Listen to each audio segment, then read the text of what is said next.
What's up, everyone? Thank you so much for joining me today. I really appreciate you taking the time to watch this video. Today I'm going to be breaking down my home office slash gaming station setup. This specific setup was designed around the fact that I know that I'm going to be moving at least once, if not more times, in the next couple of years. So I wanted to make sure that it was functional for working from home daily and playing lots of video games, but functional enough that I can break it down, put it in a U-Haul, and move wherever we're going to end up in the next couple of years. I also designed it with an open floor plan concept to make sure that there was space that my dogs could not only lay around me, but they could roughhouse around me, because they do have a tendency to get a little bit rowdy.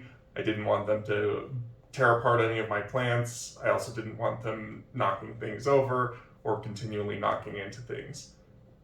The other thing that I will acknowledge is I noticed that my setup is kind of bland. Not necessarily from the perspective of I don't really have anything going on in my setup. I think there are quite a few components to it, but I don't have a ton on my walls, and I don't really want to take the time to paint apartment walls, just have to paint them again in a year. To me, that's kind of a waste of my time. So just know I recognize the walls are pretty barren. This wall, not so much. The wall behind my desk, it could use a little work. I think about putting some RGB up there, but let me know in the comments below what you think I should do with that. With all that being said, thank you again for watching, and let's get to the actual content. The first area of my setup that we're going to be taking a look at is my fish tank. I know that you all are likely here for tech, so I'm going to keep the fish tank and plant corners pretty quick, but I really love this addition to my setup because it's a nice little escape from having to sit there and look at computer screens all day, and sometimes I'll just sit here watching what all the fish in my tank are doing. One of the downsides of this corner is that it does have the open shelving that shows all of the fish tank and aquarium supplies. It can make it look a little bit cluttered. To be honest, I'm probably not going to do anything about this because I don't have the ability to fabricate my own stand, so I just bought the stand that goes with this. Now, as this is a setup for apartments, we did specifically choose a small tank. This is only a 15-gallon tank because we wanted to make sure that we don't have lease agreements that are constantly making us change and resize the size of our fish tank. So 15-gallon is essentially us playing it safe, making sure that the fish that are an important part of our family are still able to come with us to every place we move to. I think this is one of my favorite parts of my setup. This bookshelf I got on overstock.com. It was like $300, something like that. And we really needed it because we didn't have nearly as much space in this apartment as we did in our previous apartment. It's actually almost 400 square feet smaller. So a lot of what you're going to be seeing on the bookshelf is just miscellaneous stuff, and I'm not really going to break that down for you, as, again, it's miscellaneous. I've got some books, I've got a lot of my white shoes on the bookshelf, and some of our games. But I think this is a really nice piece because it shows off some of our plants, it shows off some of our interests, like the Harry Potter books. I read a lot of like self-improvement books, a lot of nonfiction, so I have a lot of that on the shelf. Beyond that, I think the lighting system looks really, really cool on this. So I'm just going to let you embrace the lighting system for a second. The lighting system itself is actually going to be a Govee LED light strip. I think I got 30-something feet of it, and I'm actually really happy with how it turned out. I really wasn't sure if this was going to be the best thing that I could do for the bookshelf, but after getting everything set up, after playing with the lights a little bit, I've been in love with it ever since. I'll sit here, actually I'll sit in the living room, and I'll find myself staring at the bookshelf just because I think it looks so good, and it looks very professionally done, in my opinion. For some reason, it seems like a lot of gamers and people that work from home don't have a ton of plants in their office. I have to say, I really love having plants, as I think it really livens things up and lightens the mood and makes it feel not so dead inside in here. I'm not going to be breaking down the plants, as I mentioned earlier in this video, but if you see any plants that you're like, wow, Dakota, I really love that plant, I'm interested in getting it for my office, and you want to know more about it, just comment below and I'll happily tell you what it is. The one component of this corner that I do want you paying attention to is that nice silver pole in the background behind the Bird of Paradise plant. That is the Govee Lyra. I have really enjoyed the Govee Lyra.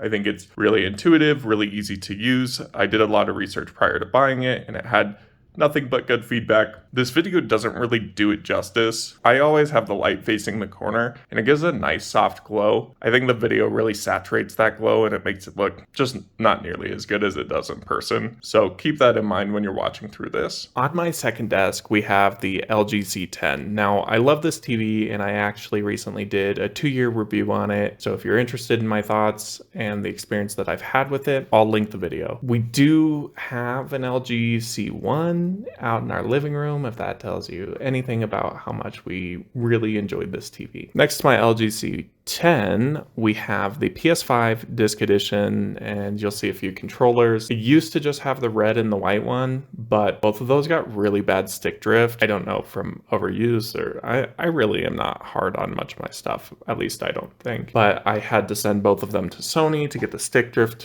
fixed. I'm pretty sure they just sent me new controllers, and I'm not complaining about my interaction with Sony. They were pretty easy to work with on it, but I had to buy the black one because I didn't want to take any time off of the games I was playing. The Asus router on my desk, I'm honestly not a fan of having this out, as I think it adds a lot of clutter to the already kind of cluttered looking area on my desk. It also adds a bunch of extra wiring, and I need to replace the yellow Ethernet cord because it looks horrendous. But I wanted to have a more reliable internet connection, and the modem router that CenturyLink provided us is all the way over in the other bedroom closet, so it's all the way across the house, and this is like the farthest area away from it. So I was having problems with my work laptop disconnecting. I was having problems with lag. Anyone that is a gamer knows that lag is the bane of a gamer's existence, so I just couldn't have that anymore. So I bought a 100-foot Ethernet cord, literally pinned the Ethernet cord around the wall, the whole way across my apartment, almost used the whole cord, and that's where the Ethernet ended up.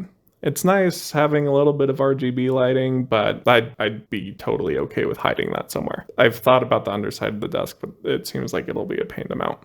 You could probably tell that the cable management on this specific desk has not been important or as important as it could be to me. And it's because it's not my main desk and most of it's hidden behind the TV. Now the cords that you see under the desk, I'm going to be moving a media console underneath it that stores all of our gaming peripherals and everything, which will hide a lot of the cords and it'll get the printer off the ground. But we're waiting for a new media console to come in. I also do have a cheap $100 6-year-old Vizio soundbar and a wireless subwoofer that's hooked up to this TV. I honestly need to upgrade this, especially after listening to the Sonos soundbar after I got it. I was like, oh, my soundbar is not as good as I thought it was.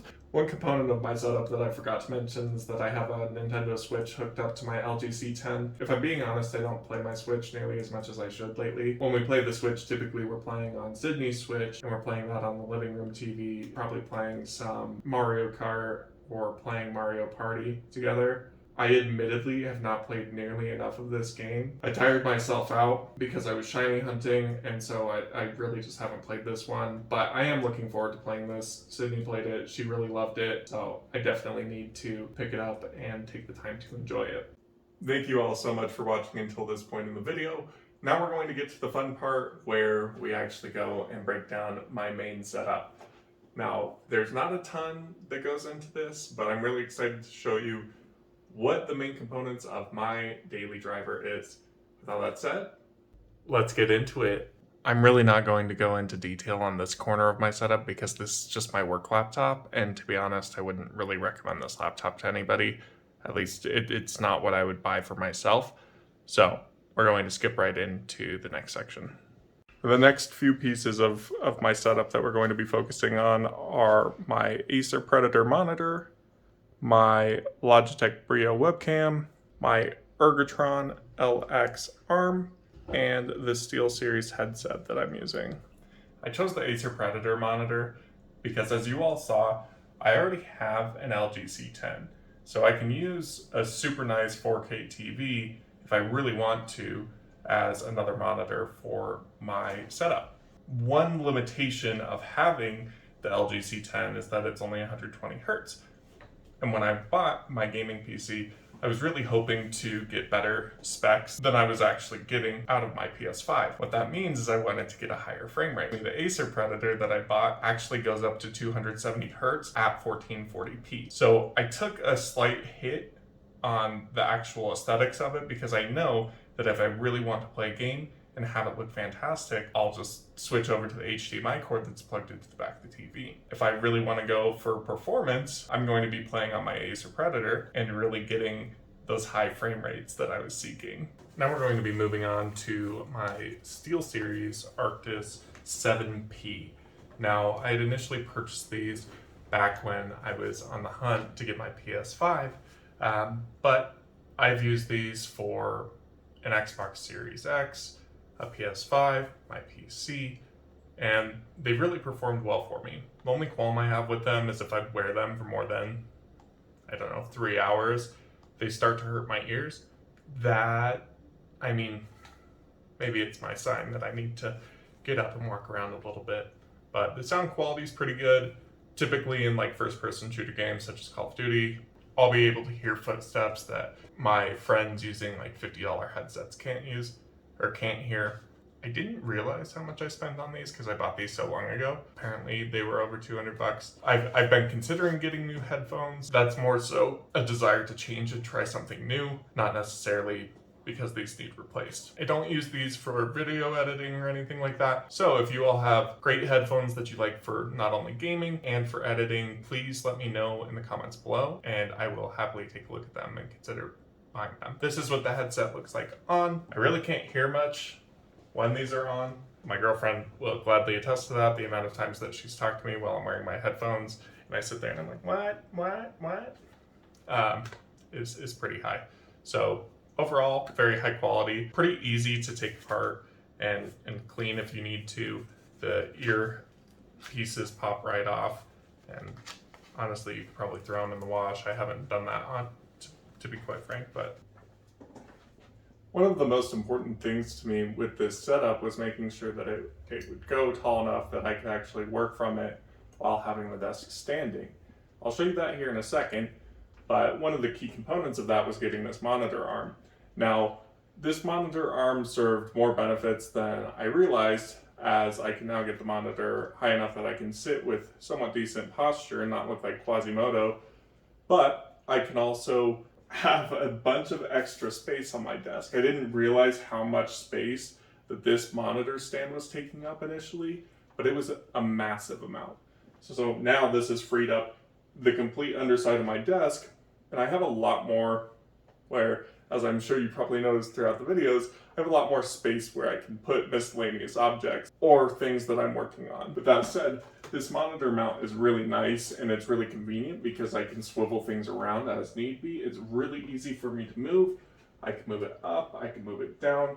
If I go in and put the desk in a setting where I'm standing with it, I can also get it almost high enough that I can stand without doing anything weird. I say almost high enough because if I had another 3-4 inches either on the autonomous desk or 2-3 inches on the monitor arm, I really could stand up and work from an ergonomic desk ergonomically. But I do find myself getting in a bit of a power stance so that I can actually stand and work at the desk comfortably.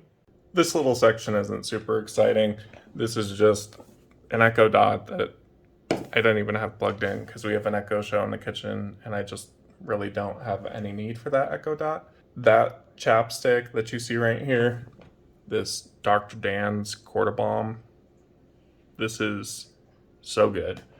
Not that I need to plug chapstick in a tech video, but I was on Accutane.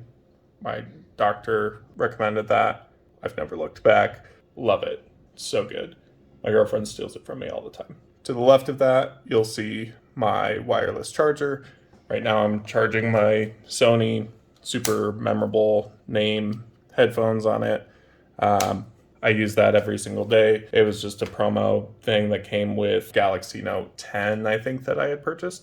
This is a recording on the Logitech Brio, using not only the Logitech Brio for video, but using it for audio as well.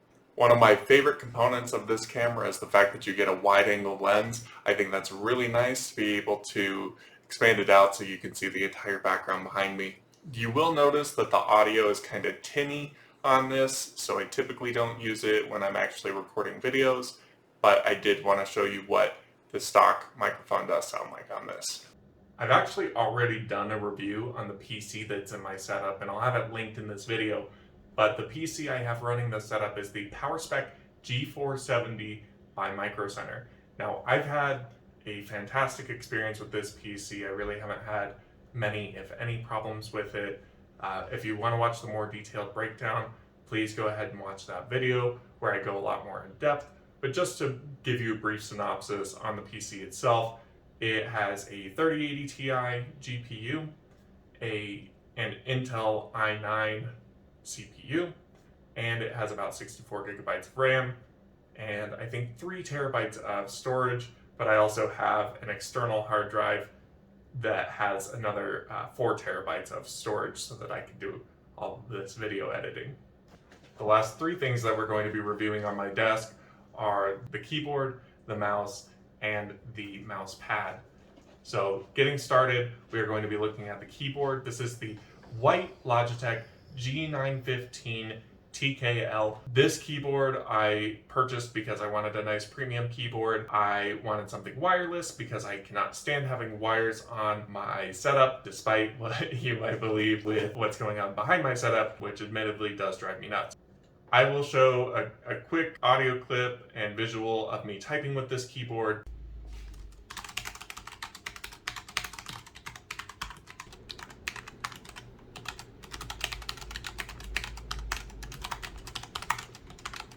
I have nothing but good things to say about this. I really think that if you're looking for a really nice wireless keyboard for gaming, this is a fantastic keyboard to get. I'm actually going to be buying my girlfriend one for her birthday. Don't tell her. No, I'm just kidding. She reviews these videos. I'm not very good at keeping secrets. Nothing but good things to say. I think it looks beautiful. I think it feels super premium. By far the best keyboard I've ever had in my life. The mouse next to it is the M65 wireless by Corsair. Now, I really wanted a white mouse, but the only way I could have gotten the white version of this is if I had the wired version, and I did not want a wired mouse. I really like this mouse. I think it's really cool. They even have a gyroscope feature in it that I'm not fully utilizing, but I thought that was a really cool feature that they added, although I don't know how practical it is for gaming unless you're playing something that's not super competitive. I really like this mouse because it's a little bit heavier. It has more of a premium feel.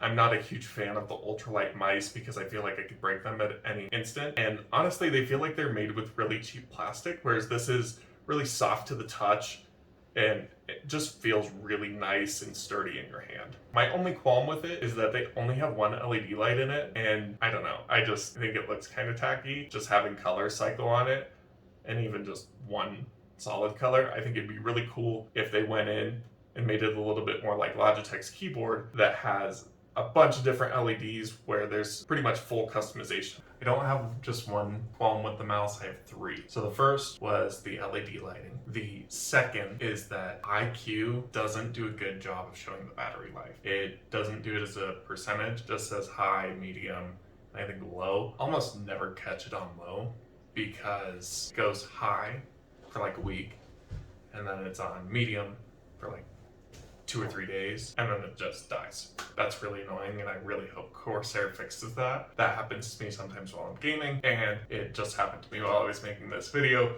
which was a great reminder. I still really like this mouse and would still really recommend it.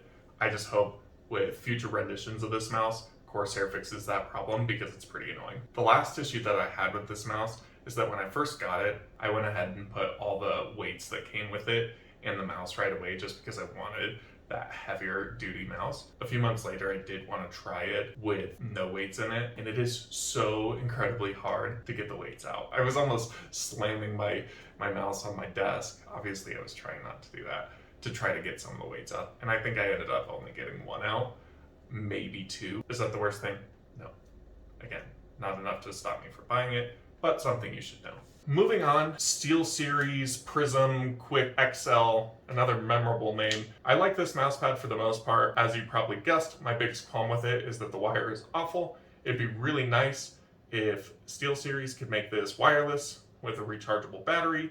I understand that that could be inconvenient, but realistically, I would rather have that and have to charge it every now and then than have a wire that never straightens on my desk all the time. I also think this would be really cool if they had LED lights throughout instead of just 2 LED lights that you get to control. Honestly, I don't know how much I like having this in my setup from the RGB perspective. Sometimes I think it's a bit much, sometimes it looks kind of cool. It just kind of depends on the day. I would consider getting just a normal mouse pad. The other thing I forgot to mention about the SteelSeries mouse pad that irks me, and one of the reasons I'm considering getting rid of it is, as you've probably seen, there's dog drool. Some places, when you have 2 big dogs that drool and drink a lot of water, it's bound to happen. That's why I have an enclosed PC case and not something open. When the dogs get stuff on it, or even their hair gets on it, it really shows. The plus side of that is it encourages me to clean it, and even if you don't have pets, it's going to be gross, but you're going to see dust, aka your dead skin cells, accumulating on it. It's really gross, but if you think about it, every mouse pad is going to have that happen, because you're going to have your arm constantly rubbing across it, and you're going to naturally be getting some of your dead skin cells on it. It's gross being able to see that, and it makes you really want to clean it a lot, and it's not always the easiest to clean. So keep that in mind if it's something you're considering. Now, the desk that you're going to see here and the desk you see here are identical. They are some autonomous ergonomic desk frames with, you probably guessed it, an IKEA countertop as the top. I didn't really think a wood countertop would fit into my setup. I think wood goes better with black, and I prefer white colors to accent my setup. I went a little outside the box. I got the Ekbakken?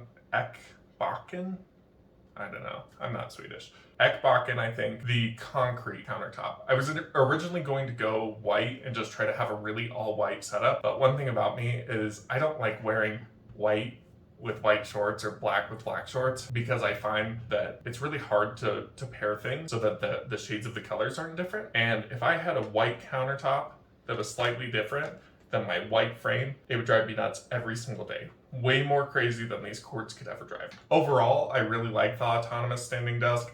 As I mentioned earlier, I probably should have gotten something that goes a little bit higher, just because I am so tall that it doesn't quite go high enough for me. But realistically, that's going to be something that I run into with every product I buy, or most products that I buy. The only other thing I would mention is that some people mentioned how premium the paint on this frame feels, and I 100% stand by that. I've already moved with these desks, and I smacked the legs on each other when I was putting them away. It slightly chipped the paint, but there's been no damage outside of that. And it just feels incredibly premium. Like, I don't know how they painted it or what they painted it with, if it was like a professional powder coat or something like that, but it's really nice. The only other thing I would mention with the specific frame, it didn't include the programmable riser thing. The buttons are not programmable, so I do have to press and hold it, and I do find they're a little sensitive, so if I'm not pushing it correctly, my finger slides off. I knew that buying it. I knew that was going to be a slight inconvenience. I'm probably going to look on Autonomous's website to see if they just have one that I can buy and plug into this system, just to make my life more convenient. It's not a nuisance, and I think the plus to it is that it's really not super noticeable. Is underneath my desk, you're going to see a cable management box. There's really nothing in there aside from like some miscellaneous video game stuff, and there's a football helmet next to it that I use as a footrest. Last but certainly not least, we have my Secret Lab gaming chair. Sydney's parents had gotten this for me as a gift for Christmas, and it is a fantastic gift because the seat that I was sitting in was way too small for me. And one of the best parts of it is, unlike the mouse pad, it doesn't show all of the dog's hair and drool on it. I would say this chair is pretty comfortable, but a little more firm than my liking. In the future, I plan to upgrade this to a Herman Miller chair, but that's after I save a couple of $1,000s that I'm not spending on other things. Well, everybody, about 37 outfit changes later, we've made it to the conclusion of this video. I want to thank you all so much for watching. In the comments below, please feel free to leave your feedback of what I can improve upon going forward, and what you liked or disliked about my setup, or what you would do differently. I am going to be continually updating this setup in the future. It's not going anywhere, so I will keep you all updated with any of the changes that I make that are worthwhile to you. Thank you so much for watching this video, and I hope that you have a great rest